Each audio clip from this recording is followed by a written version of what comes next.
Política na Veia, uma produção Carta Capital, Jornal GGN e fora da política não há salvação.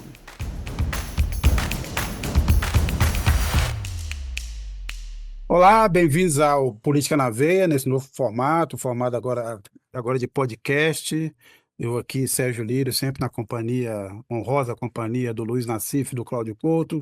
Luiz Nassif, como vai? Tudo bem? Tudo bom, Sérgio? Bem-vindo ao Brasil. É isso. E o Cláudio Couto aí também. Cláudio Couto? Opa, tudo bom, Sérgio? Tudo bom, Nassif? Prazer aí retomar nossa conversa. Depois de um período aí, mas tudo foi para as férias do Cláudio Couto, né? Que você sabe que ele é uma espécie de juiz do Supremo, assim, tem férias prolongadas. 3 meses. É mais ou menos isso. Bem, eu, agora nesse formato podcast, queria dizer para vocês que eu até ganhei um microfone, melhorou bastante. Estou me sentindo assim um locutor da era do rádio.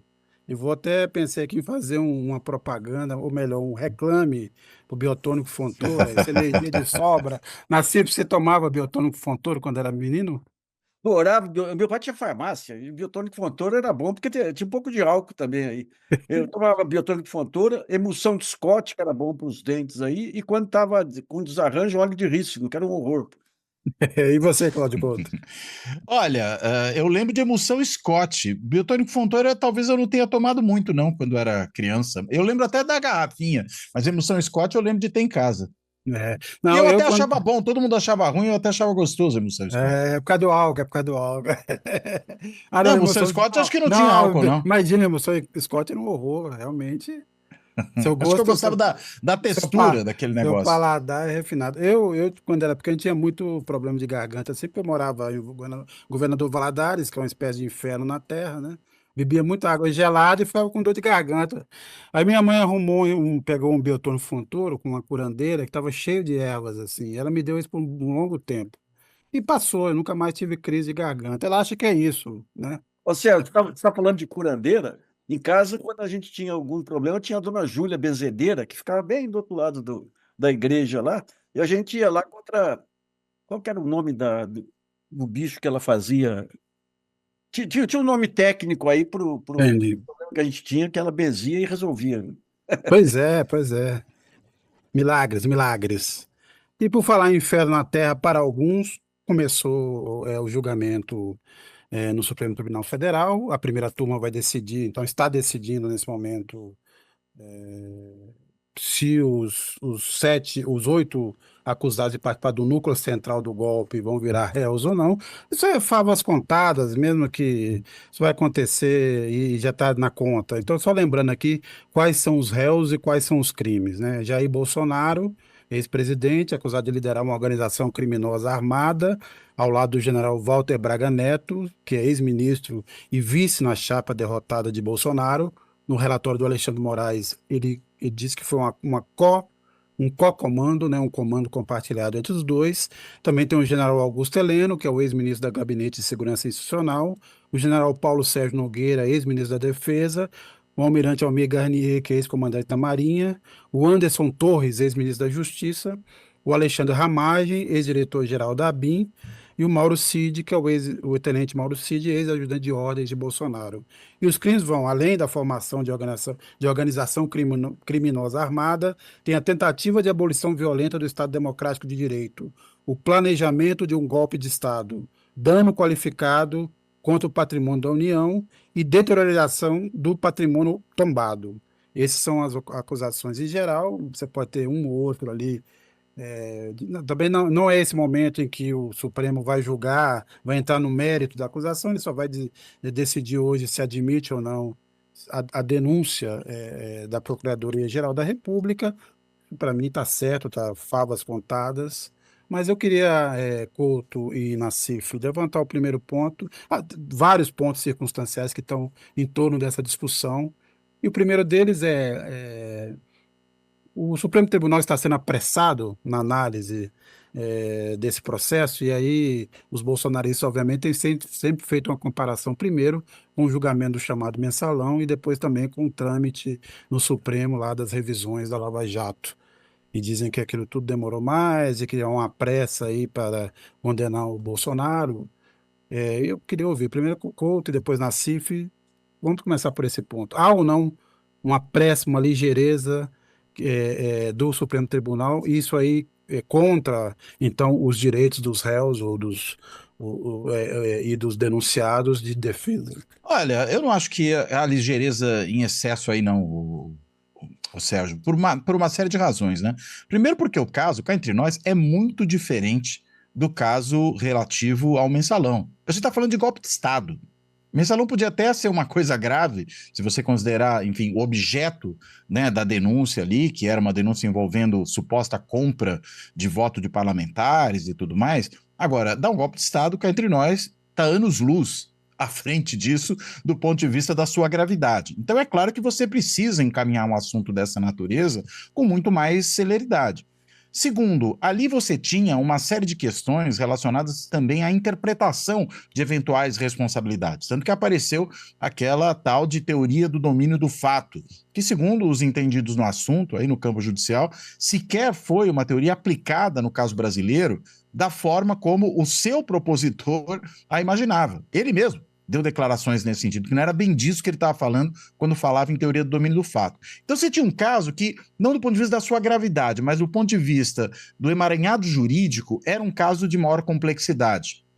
Esse caso, digamos, é um caso em que todos os dados, todas as informações, as provas estão aí já presentes e o encadeamento é super claro. Então, por mais que você tenha ali um relatório alentado da Polícia Federal, depois uma denúncia também muito longa e tudo mais, os fatos são muito cristalinos. E então, acho que juntando essas duas coisas, a gravidade do assunto, em primeiro lugar, e segundo, a clareza do problema com o qual se tem que lidar, não creio que o Supremo esteja correndo demais. Esse é um primeiro ponto. Segundo ponto, houve do mensalão para cá, e o próprio mensalão é importante para a gente ter essa mudança, uma transformação na forma como o Supremo passou a lidar com assuntos da esfera criminal. O Supremo foi se aparatando para conseguir lidar com essas coisas.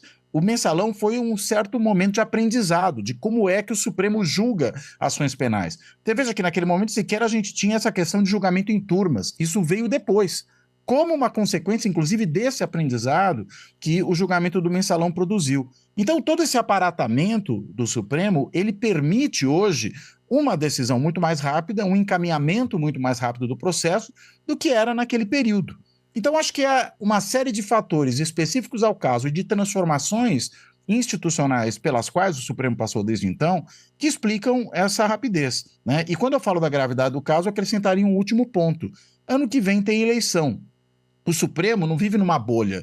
Ele sabe que levar para o ano da eleição um julgamento desse teor é alguma coisa muito problemática do ponto de vista do próprio funcionamento das eleições e, consequentemente, da democracia brasileira. Resultado, você ter celeridade, o que não quer dizer pressa, nesse julgamento, é alguma coisa desejável para justamente não perturbar o ambiente eleitoral de 2026. E acho que, nesse sentido, a decisão que o Supremo toma de dar prioridade a esse caso é perfeitamente cabível. Inclusive, só colocaria aqui um último ponto, a gente depois deve voltar a esses assuntos, até nesse sentido foi de bom grado que temas como o julgamento da Zambelli, como o julgamento da golpista do Batom, né, que esses assuntos eles tenham saído da pauta nesse imediato momento. Porque você concentra energia e atenção, tanto do tribunal como pública, ainda que esse julgamento seja na turma, e os outros ali a gente via que estavam as decisões correndo no plenário, né, você concentra energia e atenção pública a esse caso, sem se preocupar em lidar com esses outros assuntos que depois, ao final do processo, podem ser retomados sem maiores problemas. A gente tem dois Supremos aí. A gente tem o Supremo pré-Bolsonaro e o Supremo pós-Bolsonaro.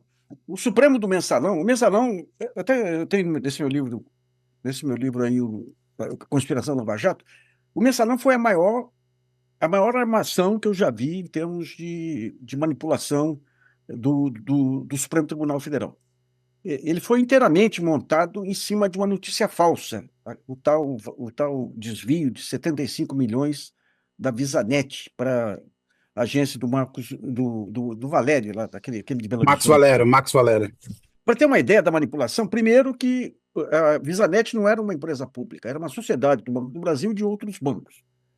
Depois que o banco, para poder lançar como despesa esses 75 milhões, eles tinham que comprovar que foi utilizado. Daí fizeram um levantamento aqui com um grande escritório de advocacia de São Paulo que comprovou que, acho que tinham 2 milhões que não tinham sido justificados. E gastos com quem? Com Abril, com a Globo. Daí, o que aconteceu? No meio do julgamento, o Joaquim Barbosa simplesmente ignorou isso aí, e os advogados também dos chamados mensaleiros ignoraram isso aí. Daí veio uma juíza de Brasília, entrou com uma condenação e mandou fazer uma auditoria nos 75 milhões. Vem um laudo que comprova que foram gastos. Daí vem a Polícia Federal, comprova que aquele dinheiro foi gasto.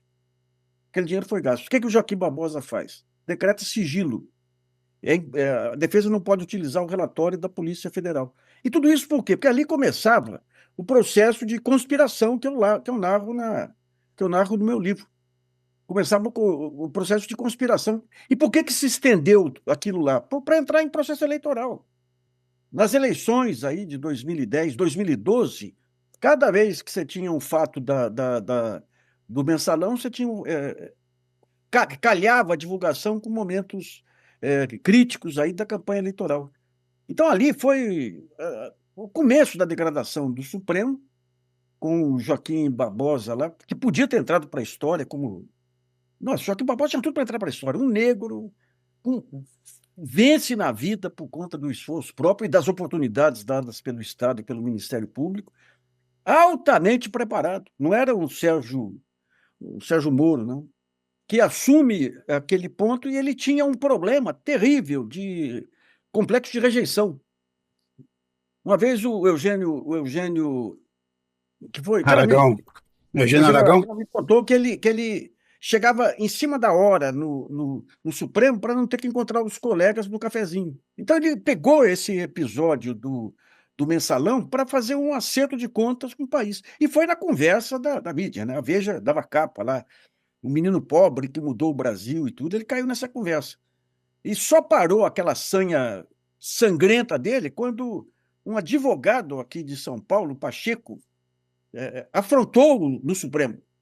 Afrontou lá, ao vivo no Supremo. Ele ameaçou prender o Pacheco, tudo lá, daí veio o Marco Aurélio de Mello e outros e deram razão para o Pacheco, daí ele percebeu que tinha acabado o período dele, inclusive porque já não interessava mais para o grupo da conspiração, não interessava mais, ele já era... Daí ele pede demissão do Supremo, e é interessante que, num certo momento, ele quis jogar as investigações achando que o desvio do dinheiro se dava através do bônus de veiculação, que é aquele dinheiro que as empresas devolvem para as agências, premiando aquelas que trazem mais propaganda. Chegou alguns dias a usar isso aí. De repente cai a ficha, mas quem paga o bônus é Abril, são as empresas que pagam o bônus, né? Daí voltou atrás. Então, nos dois momentos, e agora o que você tem? Você tem um julgamento técnico, aliás, eu vi o resumo do Gonê lá, cá para nós, hein? Craque. Eu tenho as ressalvas em relação a ele, mas o resumo ele dá uma lógica. Obviamente ele não detalha nada, porque não é papel de detalhar nessa abertura. Mas a lógica que ele dá da conspiração, pegando desde as manifestações de 7 de setembro, o papel de cada um lá é muito competente, né? Então o jogo é esse, e tem isso que o Cláudio Couto colocou, não permitir que o julgamento entre em 2024, que é ano eleitoral, né? 2026. Que é ano eleitoral, né? Então, Nassif Couto, primeiro, esse discurso todo de que é um julgamento apressado, de que você tem ali várias acusações sem evidência, o fato é que o que se reuniu ao longo desse tempo e que está na denúncia do Gonê em relação a esse chamado núcleo principal, ou núcleo central, assim, a quantidade de provas que eles produziram contra eles mesmos, em mensagens, em documentos escritos, assim, é incontestável, né? Assim, basta ter um pouco de honestidade para parar e ler essa documentação. Tá lá, tá tudo registrado. Você tem uma minuta do golpe, que é uma coisa, aliás, bem típica dessa turma e um pouco tanto do Brasil, né? A gente precisa registrar tudo. Tem o diário do Heleno, né? O diário. Faltou só registrar em cartório, né? Uma vez, aliás, eu só queria lembrar rapidamente, a gente tinha aqui uma sessão antigamente na revista chamada Brasiliana, que a gente falava de personagens assim um pouco fora do esquadro e tal, ou de histórias assim um tanto quanto assombrosas. E eu fiz uma matéria, eu recebi um documento, e a matéria é a seguinte: uma prefeitura do interior da Bahia, em que o prefeito eleito e um empresário tinham assinado, o cara ia financiar a campanha do prefeito, em troca ia receber isso aí, você ia indicar X nomes para a prefeitura, ia ganhar tal contrato, aí os caras tiveram a pachorra de registrar isso num cartório da cidade. Registraram. Basicamente foi isso que esses caras fizeram nessa tentativa de golpe aqui. Agora, você também falou do negócio do heroísmo, esses falsos heróis que que a mídia e parte da elite brasileira vai construindo, embora o Alexandre de Moraes também se insinue que o Alexandre de Moraes foi transformado numa espécie de herói, o Xandão, nem de perto ele recebe o apoio, pelo menos da mídia tradicional de parte da elite, do que receberam o Joaquim Barbosa e o Sérgio Moro, né? Merecedores de capas repetidas, de elogios, né? Laudatórios e caudalosos na mídia. O Alexandre de Moraes não recebe isso e me espanta também. Outro dia eu conversei isso rapidamente por WhatsApp com o Cláudio Couto. Eu até acho que a mídia tem que mesmo não ser uma espécie de braço do Ministério Público ou da Justiça, não ser garoto de recado. Agora, a forma como eles estão tratando, a condescendência que estão tratando o Bolsonaro e parte desses réus, não se viu, por exemplo, no caso da Lava Jato, né? Em nenhum momento o Lula teve essa mesma, quer dizer, o direito de contestar, né? Era incontestável o que o Sérgio Moro estava fazendo e agora não. É uma grande boa vontade, até eu digo assim, excessiva boa vontade, para mostrar uma certa independência. Ótimo que a imprensa brasileira tenha chegado nesse ponto. Eu espero que continue dessa forma, mas não causa espanto, Nassif. Ou seja, o Estadão ele dá editoriais e matérias diárias atacando o Alexandre de Moraes, né? Matérias diárias atacando o Alexandre de Moraes. E tem que levar em conta outra coisa também aí, o que o Alexandre está fazendo. O Alexandre se tornou hoje o principal. Então, quem está falando é quem criticava muito ele lá em outros momentos aí, né?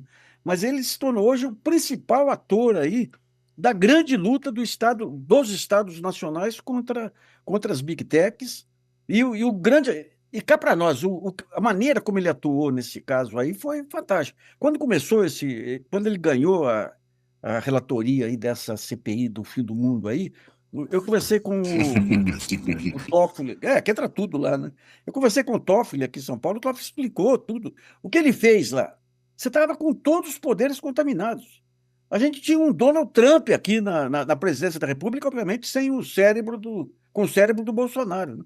Então, o que ele fez? Ele começou lá atrás a montar a estratégia dele. Trouxe policiais da confiança dele, que ele tinha sido secretário de segurança em São Paulo, e foi montando toda a estratégia de tal maneira que quando o bolsonarismo entrou para conspirar e para derrubar, ele já estava montando todos os argumentos lá para a reação do Supremo, né? E cá para nós, o que o Supremo está fazendo aí o que fez no período Bolsonaro aí, você corria risco de vida. Depois se divulgou que aquela tentativa de planejamento aí do assassinato do Moraes, Lula e Alckmin aí, mas ele foi um período em que as pessoas eram atacadas. Continua esse período também. Então a coragem pessoal dele aí foi algo espantoso, espantoso. Eu acho que é um momento histórico do Supremo aí, viu? Agora, Cláudio Couto, se também o entorno do Bolsonaro já tem dado, aliás, ao longo das semanas aí, vários recados que espera que não vai ter mudança, que eles realmente vão tornar réus e, e apostam ou continuam apostam numa ideia de que talvez o governo dos Estados Unidos possa ajudar. Eu queria saber o seguinte, há alguma possibilidade de alguma interferência do governo Trump? E aí eu queria já colocar nessa conversa esse altexílio o Eduardo Bolsonaro nos Estados Unidos e o que você, na verdade, tem muita gente que se preocupa, ele está lá articulando alguma coisa contra o Brasil. Eu depois vou comentar sobre isso, porque eu acho que toda vez que os Bolsonaro vão articular alguma coisa é melhor para a gente, melhor para o Brasil, na verdade, que em geral não dá certo. Mas eu queria, a partir desse ponto, há alguma, por exemplo, medidas para bloquear bens do ministro Alexandre de Moraes nos Estados Unidos e tal. Quer dizer, qual é a possibilidade de interferência dos Estados Unidos, do governo Trump, num processo e no processo eleitoral, mas principalmente no processo desse processo em curso no Supremo? Olha, eu acho que pode haver algum tipo de medida. A gente vê que tem, inclusive, proposta legislativa que já foi feita até há um certo tempo, né, por deputados do Partido Republicano, né, tem apoio também de alguns senadores do Partido Republicano, e isso pode andar, eu até diria que talvez tenda a andar. O Eduardo Bolsonaro é, né, das lideranças brasileiras da extrema-direita, certamente a mais articulada internacionalmente, não só, né, nos Estados Unidos, mas também em outros setores aí da extrema-direita mundial. Então ele está lá fazendo o seu trabalho, né? Há muito tempo ele faz isso. Ele é essa conexão, né, dessa extrema-direita brasileira com a extrema-direita global e com a extrema-direita americana em particular. A própria trazida para o Brasil daquele CEPAC, né, aquele congresso ultraconservador, conservador é bondade, né, reacionário mesmo, ultraconservador, foi obra do Eduardo Bolsonaro. Então eu acredito que ele vai, de fato, ficar fazendo esse tipo de articulação ali, e algum tipo de medida, inclusive, como eu já falei, no campo legislativo, pode acontecer. Você vê que o promotor do Tribunal Penal Internacional responsável ali por não sentenciar, né, mas por fazer a acusação de genocídio, né, de crimes contra a humanidade, contra o Benjamin Netanyahu, esse sujeito foi proibido de entrar nos Estados Unidos. Também tem ativos ali, possivelmente congelados. Eu não me surpreenderia que isso fosse feito contra o Alexandre de Moraes ou contra outros membros do sistema de justiça brasileiro, eventualmente o procurador Gonê, até outros membros do tribunal, né, em função das decisões que eles vierem a tomar. Eu não acho que isso é algo improvável. Agora, congelar ativos do Xandão nos Estados Unidos, precisa ver se ele tem ativos lá, né? Não me consta, né, que ele tenha, né? Ele próprio deu uma declaração recentemente dizendo que, olha, se for para tirar férias, eu gosto mais da Europa, né? O que eu acho que ele tem um bom gosto, né? É mais interessante ir à Europa do que ir aos Estados Unidos, embora a gente deve reconhecer que os Estados Unidos têm cidades muito interessantes, né? Chicago, São Francisco, Nova Orleans, Nova York, enfim. A gente pode falar aí de uma série de cidades interessantes nos Estados Unidos, né? Os Estados Unidos não se resume a essa ultradireita redneck aí que está no poder, a esse fascismo, né, redivivo, né, que aparece ali, ou o macartismo redivivo que aparece nos Estados Unidos no governo Trump. Agora, medidas devem ser tomadas. Mas eu entendo que essa decisão curiosa, né, do Eduardo Bolsonaro, ela também se deve a uma tentativa de chamar atenção para si. Eu entendo já há muito tempo, já falei isso algumas vezes, que o Eduardo Bolsonaro é o nome mais provável nesse campo da ultradireita bolsonarista a ser o substituto do pai numa disputa eleitoral em 2026. Porque é da família, porque é quem tem o estilo agressivo que caracteriza o próprio Bolsonaro mais efetivo ali entre os filhos. Talvez o Carlos seja também, mas o Carlos é meio biruta, então a gente não sabe exatamente como ele poderia ser candidato, né, a um cargo desse tipo. O Eduardo é um sujeito que, né, consegue não bater o sorvete na testa, isso, né, serve para ele poder ser candidato numa situação como essa.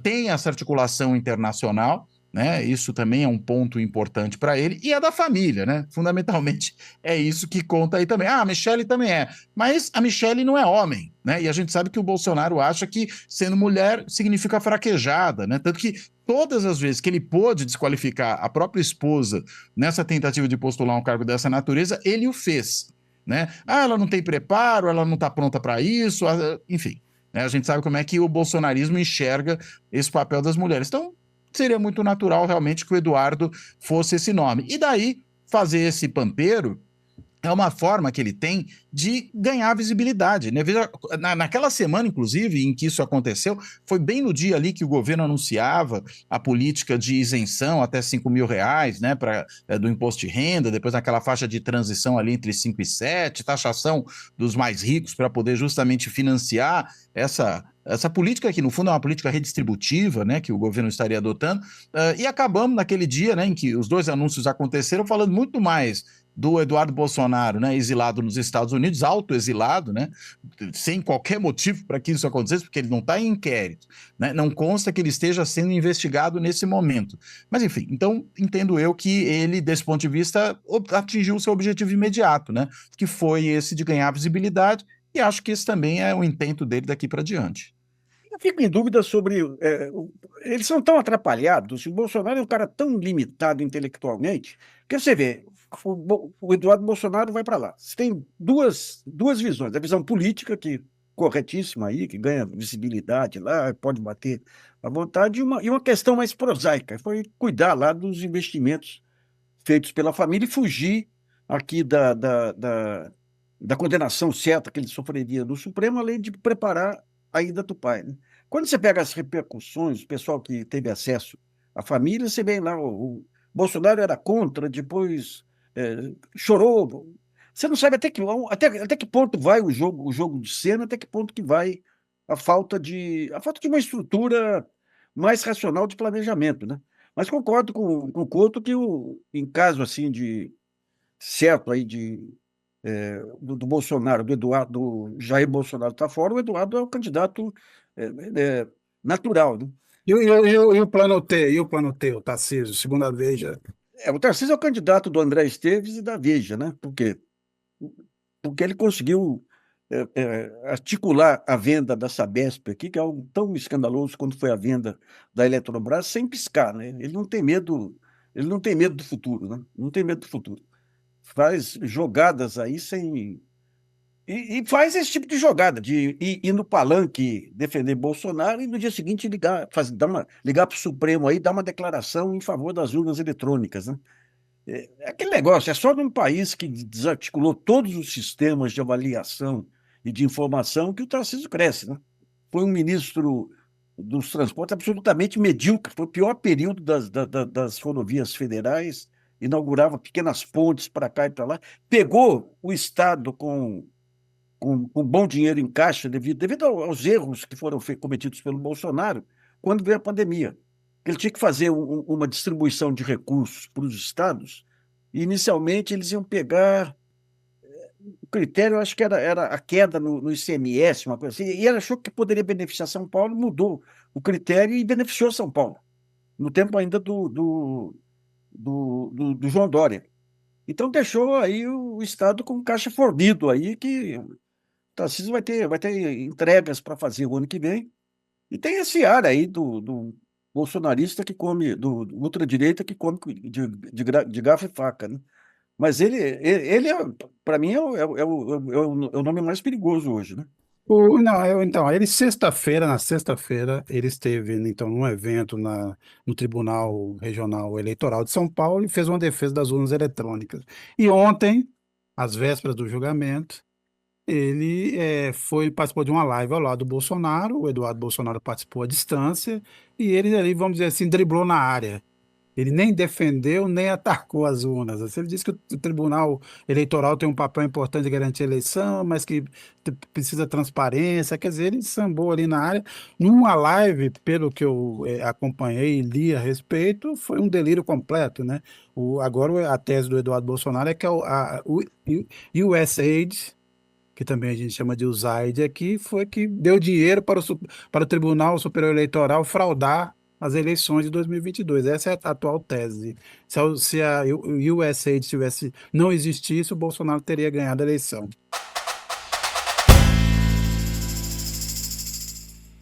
Aliás, eu queria já introduzir outro assunto aqui. Ele também hoje, o Bolsonaro, voltou a culpar a Carla Zambelli, a deputada Carla Zambelli, pela derrota em 2022. Ele disse, ela tirou o nosso mandato. Então, vamos lembrar o caso, a Carla Zambelli, nas vésperas da eleição do segundo turno de 2022, resolveu perseguir, assim, ela deve assistir muitos filmes, seriados policiais norte-americanos, porque ela estava com pose, não sei se vocês repararam, ela estava com pose de policial de filme, né? Resolveu lá, bateu boca com um eleitor do Lula, um jornalista, e resolveu persegui-lo pelas ruas dos Jardins, armada. E depois pegou o cara numa padaria e mandou ele se ajoelhar e tal. Tipo assim, deu voz de prisão. Ou seja, eu só lembro um desembargador aqui do Tribunal de Justiça de São Paulo condenou o jornalista à prisão. Mas inacreditável, rapaz. Vou te falar, viu? Pois é, aí o julgamento dela estava em curso, você teve o pedido de vistas, mas tanto o ministro Zanin quanto o ministro Dias Toffoli adiantaram os votos, então nesse momento tem 6-0, então já tem maioria formada para instituir uma prisão condenar a deputada Carla Zambelli a 5 anos de prisão e sugerir a cassação do mandato. A cassação do mandato cabe então ao Congresso, à Câmara dos Deputados. Cláudio Couto, a Zambelli, nesse que parece, já entrega aos leões, né? Depois dessa fala do Bolsonaro aqui, ela tá assim.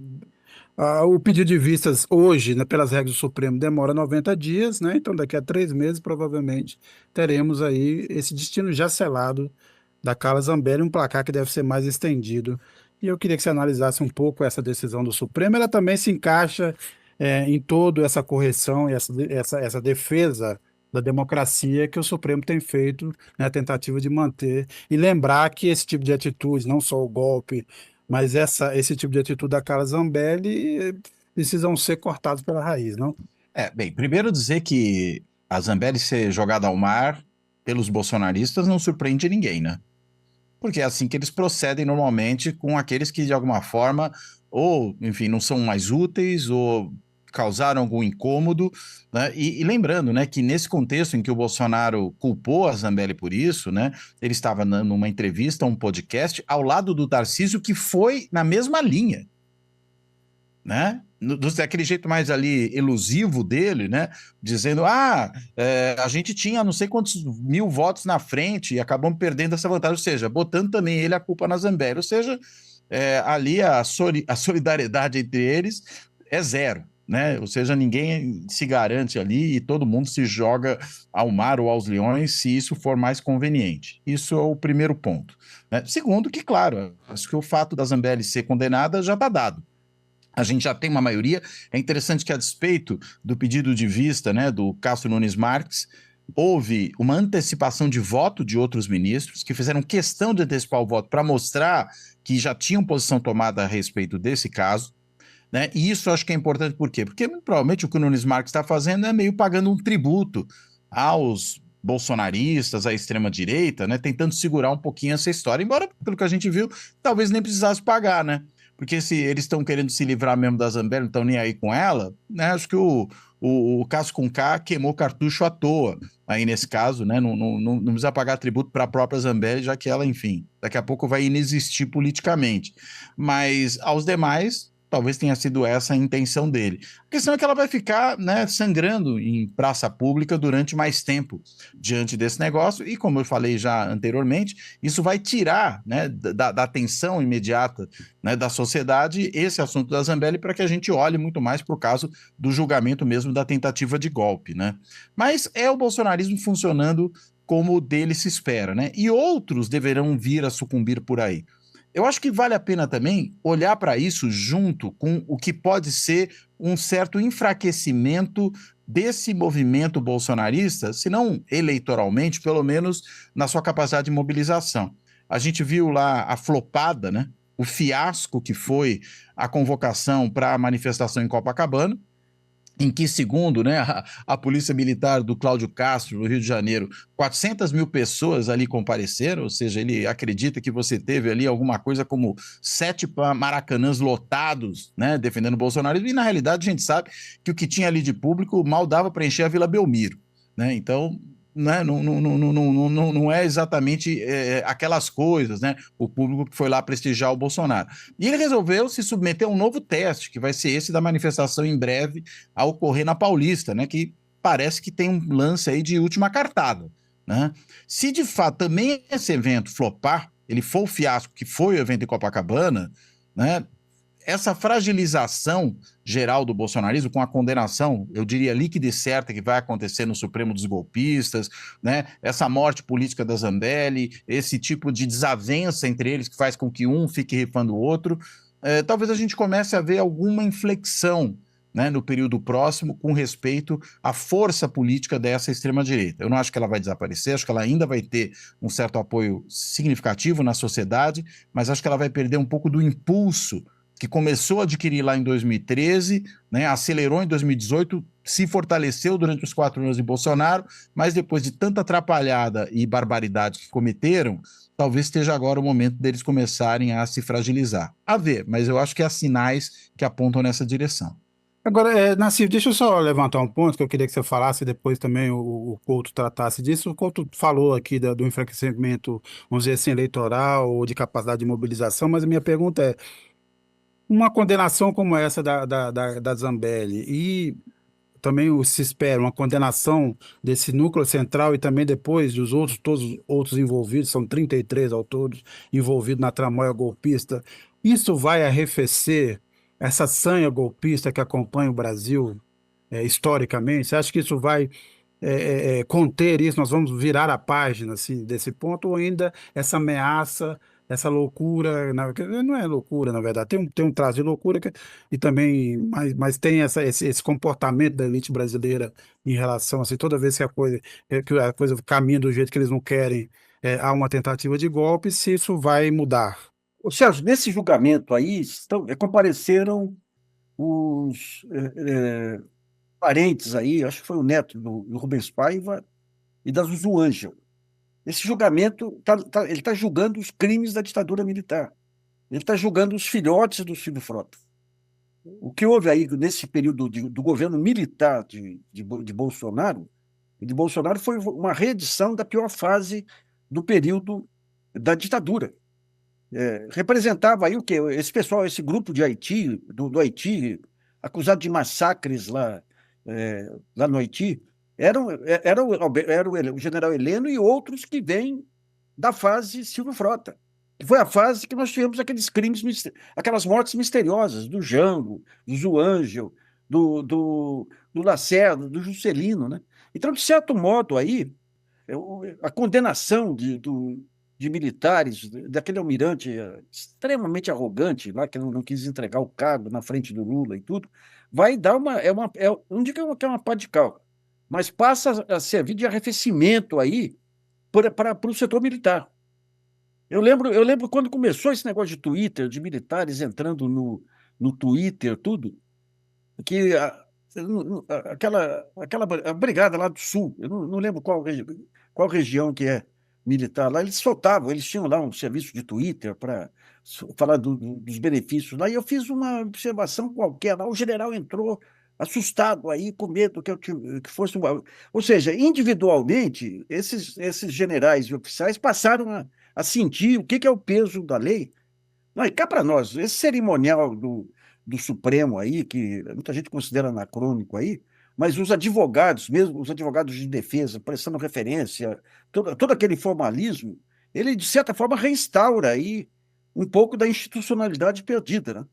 Eu acho que essa ultradireita, o golpismo, se tiver uma eleição em 2026 e entrar de novo um bolsonarista, tudo é possível.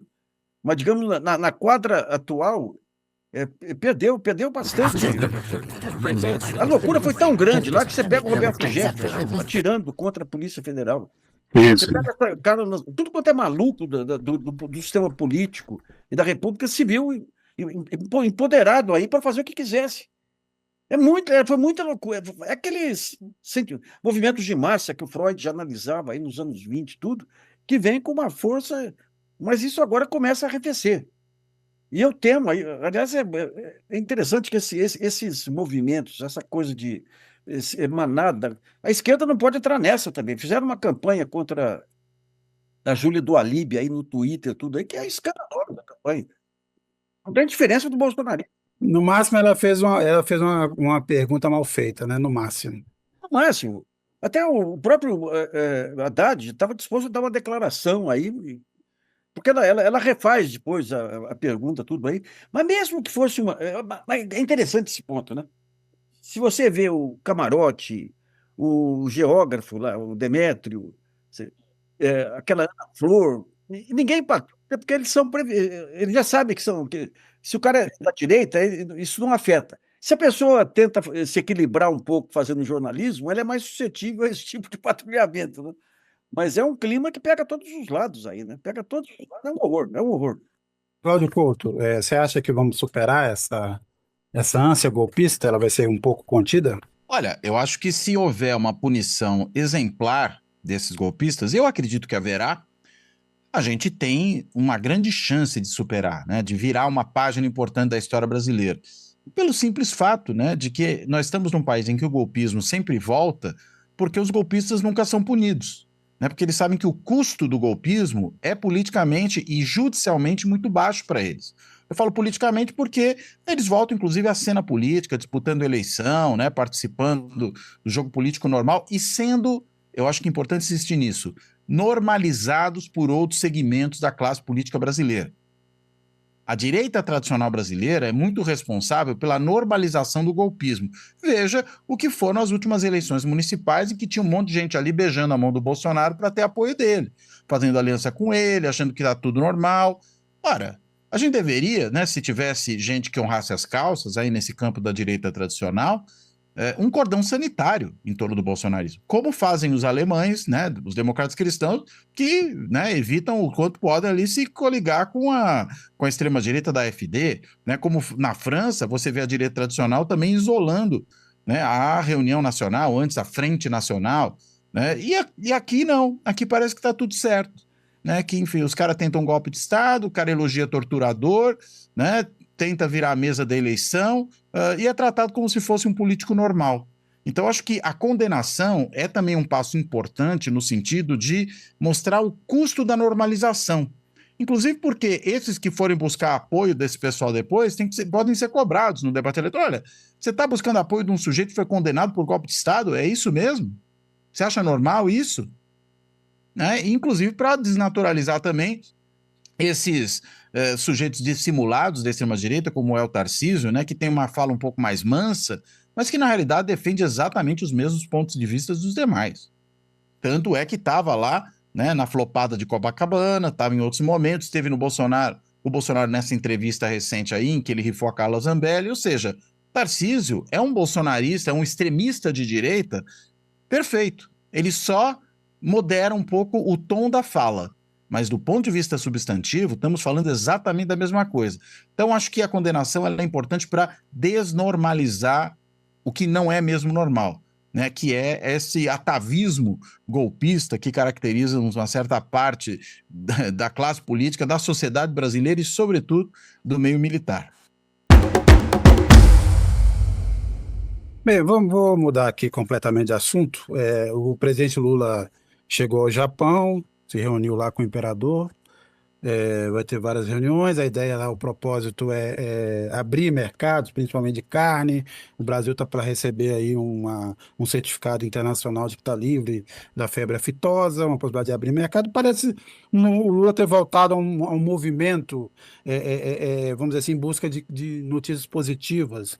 E vamos lembrar aqui que na última semana, na semana passada, houve o anúncio aí, então, do envio do projeto para isenção de imposto de renda de quem ganha até R$ 5.000, e a proposta de taxar quem ganha acima de 50 mil, aumentar algumas alíquotas, tem ali, aumenta a alíquota, compensa com juros, com lucros e dividendos, e o BC hoje saiu a ata da última reunião, e o BC está aí pelo menos dizendo que a próxima alta de juros deve ser menor do que 1%, que é de um ponto percentual que vinha sendo aumentado nas últimas reuniões, e também, mas não deixou claro se teremos ainda mais altas ou não. A previsão é que se chegue a um juros de 15% ao ano.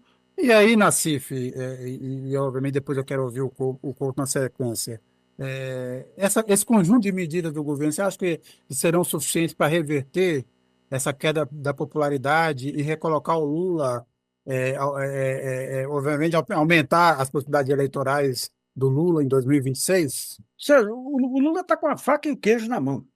Você tem um conjunto de oportunidades hoje aí com transição ecológica, transição industrial, e você tem três ministérios lá desenvolvendo planos e conversando entre si de forma muito interessante, que é o Haddad com o plano de transição energética, o Alckmin com a Nova Indústria Brasil e a Simone Tebet com o Brasil 2050. Então, você tem todos os ingredientes, e você tem dentro da máquina pública e fora, e você tem todo um sistema de pensadores, de think tanks, capazes de entregar um plano de metas para o Lula. Qual que é o problema lá? Você tem uma disputa interna dentro do governo. Lula se encastelou no cargo dele e colocou na linha de frente o Rui Costa. O Rui Costa, qualquer ministro que comece a se soltar, se pegasse os três, Que nem o Haddad agora, que se soltou aí. A Simone Tebet está começando agora também aí. Mas o Lula, se o Lula encampasse, digamos, esses planos aí, assumisse como dele, você teria a coisa que, para mim, que está faltando aí, que é a expectativa de futuro. O pessoal fala muito do alimento e tudo aí, você não tem expectativa de futuro. Então, se não fosse alimento, seria outra coisa. O Juscelino tinha uma inflação alta, tinha contas fiscais em pandareco, tinha uma campanha diuturna da mídia, tinha golpismo na porta de casa, tinha crise das contas externas. Ele saiu consagradíssimo. Por quê? Porque ele criou uma projeção de futuro. O Walter Moreira Salles, que eu escrevi a biografia, era muito crítico do Juscelino, mas admitia. Cada pessoa, cada pequena empresa, micro, grande, média, tinha o seu plano de metas. Ou seja, o que eu quero ser? Porque tinha um futuro, uma perspectiva de futuro. Hoje, o governo não dá essa perspectiva, embora tenha elementos. Caberia ao Lula, não é o Sidônio, aí, essas coisas aí. Né? Caberia ao Lula fazer isso aí. Então, sem a expectativa de futuro, nós temos aí o Trump, a expectativa de uma terceira guerra mundial, os problemas climáticos. Então, tudo isso cria uma incerteza em relação ao futuro que espalha o desânimo para todo lado. Então, o Lula 3 não pode repetir, aliás, ele tem que repetir o Lula 2 de 2008 a 2010, quando baixou a crise aqui, e aquele período foi o período do Lula estadista, não foi nem antes nem depois. Então, ali ele sai levantando o país aí para uma guerra e tudo, aí sai consagrado aqui, internamente e externamente, né? Então, esse Lula precisa voltar, né? Eu acho que tem isso, né? E tem, né? Além disso, acho que bem, só para falar uma coisa, essa ideia de que esse Lula precisa voltar, acho que de alguma forma já está sendo feita, né, essa coisa, por conta de toda a mudança aí na estratégia de comunicação do presidente que começou a ocorrer com a entrada do Sidônio. Então acho que ele já está voltando, né? Claro que de vez em quando tem uma escorregada ou outra, né? A gente viu aí, de novo, aquelas falas do Lula que acabam causando ruído e que atrapalham, né, justamente essa estratégia de mudança. Mas eu entendo que no conjunto da coisa, o saldo é positivo porque ele realmente precisa aparecer mais, se posicionar mais, divulgar mais ações do governo e tomar certos posicionamentos. Veja o que aconteceu nessa semana com a fala do Lula, que eu acredito que foi planejada, né, foi jogada ensaiada, referente à questão dos roubos de celulares, que o Brasil não pode ficar refém de uma república de ladrão de celular. Eu entendo que é uma fala muito voltada a tentar fazer uma correção do que foi todo o tratamento dado pela extrema-direita, aquela fala mais antiga do Lula, quando se falava que ele estava defendendo, que se roubasse celular para tomar cervejinha e coisa do tipo. Então parece que ela vem justamente para tentar corrigir isso. Acho que já é um exemplo desse tipo de ação. Tem outras questões que acho que não estão tão ao alcance do governo, mas que, se elas forem minimamente equacionadas daqui até o período da eleição, ele também chega forte. Eu estou me referindo basicamente ao problema da carestia, né, do custo da alimentação, que a gente sabe que mesmo com a queda da aceleração inflacionária, permaneceu num patamar alto diante, né, da renda média, né, e aí, consequentemente, se as pessoas não tiveram ganhos de rendimento, né, e os preços que estavam altos se mantiveram altos, isso tem custos, né, para manter a vida andando. Né? E não é só o preço do ovo, né? Coisa do tipo. Isso também é um problema. Mas é o custo geral de manutenção dos padrões de vida. Então, eu acredito que até o ano que vem você precisaria ter algum ganho de renda, que não é tão simples de se resolver. Acho que é nisso, inclusive, que a estratégia relacionada ao imposto de renda na fonte, né, é uma tentativa de solucionar o problema para as pessoas terem aí, pelo menos numa camada da sociedade, um certo ganho de renda imediato para justamente enfrentarem esse tipo de dificuldade. Né? E aí, claro, o governo pode efetivamente colher certos louros, além de outras entregas que o governo puder vir a fazer nas mais diversas áreas. Né? Entendo que na saúde, né, uma mudança de quadros, né, com a saída da Anísia, a entrada do Padilha, vai nessa direção. Né? A Anísia, a despeito de toda a sua capacidade, sua competência como uma pesquisadora, uma dirigente acadêmica desse campo, não conseguiu, pelo menos do ponto de vista da visibilidade pública, fazer as entregas que se esperavam. Né? A pessoa que acompanhou o trabalho diz que uma série de problemas internos ao Ministério foram solucionados, mas do ponto de vista daquilo que é possível de ser percebido pela população, a gente não viu isso. o Pladilha, que já passou por esse cargo, tem tem um certo traquejo, né, político maior, talvez consiga lidar melhor com essa situação. E acho que em algumas outras áreas também o governo precisa não só ter as entregas, como fazer as entregas serem percebidas.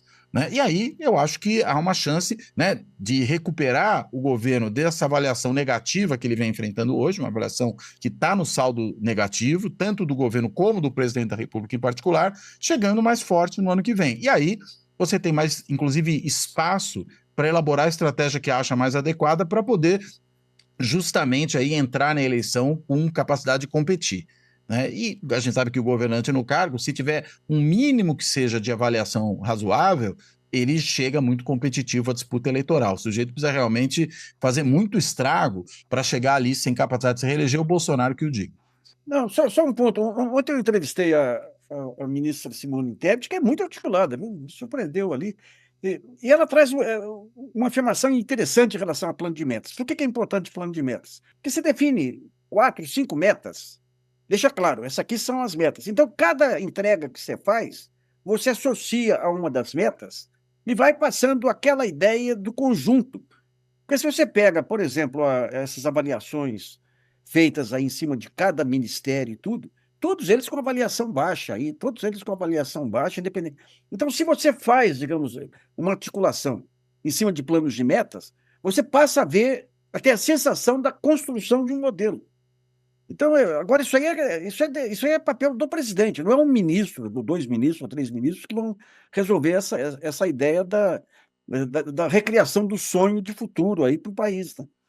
Não parece ter tempo, né, Nassif? Eu acho que o cálculo agora é só um cálculo eleitoral. É como chegar em 2026, tentar ganhar novamente para ver se nos próximos 4 anos é possível, então, tirar um projeto ou reorganizar o Brasil, porque também nós estamos vivendo, além de você não ter um projeto, há uma grande resistência em ter um projeto, né? A gente vê diariamente essa história, nós estamos vivendo esse paradoxo que é o seguinte: certos números do Brasil estão ótimos, o crescimento, mas tá tudo errado. E aí a gente vê o caso do Milei, que agora caiu a popularidade e tal. Tá tudo errado, mas vai dar certo. É basicamente esse o raciocínio. Dois só comentários rápidos sobre isso. Primeiro, sobre a Anísia, grande figura, técnica brilhante, médica compromissada com os direitos humanos, com a sua função, mas essa história do Ministério de Notáveis, que volta e meia aparece no Brasil, é sempre isso, assim, a gente pensar que é um misto, na verdade. Você tem que ter gente tecnicamente preparada, mas você tem que ter políticos, né, capazes de negociar e dar vazão, e não só gestores, né, essa ideia de que nós vamos ter notáveis comandando o ministério sem articulação política, sem relações, é complicado, e a Anísia é mais uma prova disso. A revelia das suas intenções, das suas boas intenções e do que ela tentou fazer. E segundo, realmente o Brasil está caro, né? O Brasil está caro. Você teve até ganhos de renda em várias faixas em relação à inflação, mas elas não são suficientes para compensar o que aconteceu. Nós tivemos pandemia, guerra na Ucrânia, depois agravada pela invasão de Israel na faixa de Gaza. Quer dizer, você tem uma desordem econômica mundial que afeta os preços, né? Você sabe uma coisa, Sérgio? Eu peguei outro dia o INPC, que é o índice que mais se aproxima, digamos, do custo de vida das classes populares, e comparei com o salário mínimo ao longo de 10 anos aí. E você vê claramente no período Bolsonaro o salário mínimo caindo abaixo. É aquele negócio, é a cesta básica versus. Que é o que o Diese faz aí. Quando chega no governo Lula, você passa a ter o salário mínimo positivo. Positivo. Agora, a percepção de bem-estar traz uma ideia. Vamos pegar só um exemplo aqui. Você pega os metalúrgicos do final dos anos 70. Eles estavam em situação muito melhor do que os metalúrgicos no início dos anos 70. Só que a perspectiva futura não era boa. Bolsa Família. Você tinha da Bolsa Família um baita ganho. Ela fica incorporada, vira direito adquirido. Fica incorporada na vida da pessoa. Se você pegar as inclusões aí dos anos de ouro aí do governo, fizer pesquisa, ver quem tem mais resistência contra novas inclusões são os antigos incluídos. Então, a própria Dilma, em 2013, se você analisa a situação individual de cada um em relação a 10 anos atrás, estava muito melhor.